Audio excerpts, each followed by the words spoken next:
வணக்கம், நான் உங்கள் வழக்கறிஞர் ஜார்ஜ் பெலிஜன். இந்திய தண்டனை சட்டம் பிரிவு 40 பற்றி தான் இந்த வீடியோவில் பார்க்க போகிறோம். செக்ஷன் 40 ஆஃப் IPC பற்றி தான் பார்க்க போகிறோம். வாங்க வீடியோக்குள்ளே போகலாம்.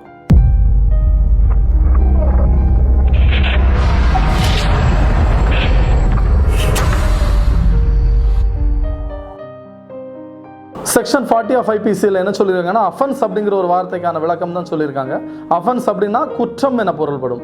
அந்த குற்றம் அப்படிங்கிற ஒரு வார்த்தை எதுல எல்லாம் வருதுன்னா, இந்திய தண்டனை சட்டப்படி தண்டிக்கப்பட வேண்டிய அளவில் இருக்கக்கூடிய குற்றங்கள், அந்த குற்றத்தை செய்யக்கூடிய ஒரு நிலையை தான் offence அப்படின்னு சொல்கிறாங்க. அது குற்றச் செயல் அப்படின்னு சொல்லுவாங்க. செக்ஷன் 64, 65, 66, அதே மாதிரி 347, 348 இது மாதிரி IPC செக்ஷன்ஸில் பனிஷ் பண்ண வேண்டிய ஒரு குற்றம் புரிந்தாங்கன்னா அந்த அஃபென்ஸ்ன்னு சொல்லுவாங்க. அதே மாதிரி சிறப்பு சட்டங்கள், ஒவ்வொரு மாநிலத்தை பொறுத்த வரைக்கும் சிறப்பு சட்டங்கள் இருக்கும்.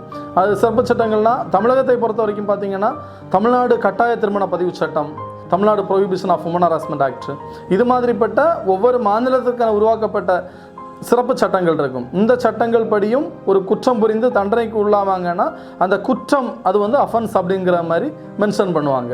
அதை தான் IPC செக்ஷன் 40ல் தெளிவாக விளக்கியிருக்காங்க. செக்ஷன் 141, செக்ஷன் 176 இது மாதிரிப்பட்ட செக்ஷனில் பனிஷ் பண்ணக்கூடிய 6 மாத காலம் சிறை தண்டனையோ இல்லை அதற்கு மேல் சிறை தண்டனை கொடுக்கக்கூடிய குற்றம் அப்படின்னும் இது பொருள்படும் அப்படின்னு சொல்லியிருக்காங்க. இது பற்றின எக்ஸ்ப்ளனேஷனை நான் டிஸ்கிரிப்ஷனில் உங்களுக்கு கொடுக்குறேன். டிஸ்கிரிப்ஷனில் கொஞ்சம் அதை படித்து பார்த்துட்டு இந்த வீடியோ பார்த்தீங்கன்னா உங்களுக்கு எளிமையாக புரியும். வீடியோ தொடர்ந்து பாருங்கள். வீடியோவில் உங்களுக்கு ஏதாவது சந்தேகங்கள் இருந்தாலோ இல்லை இன்னும் டீட்டெயிலாக உங்களுக்கு வேணும் அப்படின்னு நினச்சிங்கன்னாலோ இல்லை இந்திய தண்டனை சட்டத்தில் குறிப்பிட்ட பிரிவுகள் பற்றி ஏதாவது சந்தேகம் இருந்தாலோ எதுனாலும் நீங்கள் கமெண்ட் பாக்ஸில் போடலாம். தொடர்ந்து வீடியோவை பாருங்கள். வீடியோவை முழுசாக பாருங்கள், அப்போ தான் உங்களுக்கு புரியும். வாங்க முழுசாக வீடியோவை பார்த்துட்டு என்னென்ன உங்களுக்கு கருத்து இருக்கோ கருத்துக்களை கமெண்ட் பாக்ஸில் கமெண்ட் பண்ணுங்கள். நன்றி, வணக்கம்.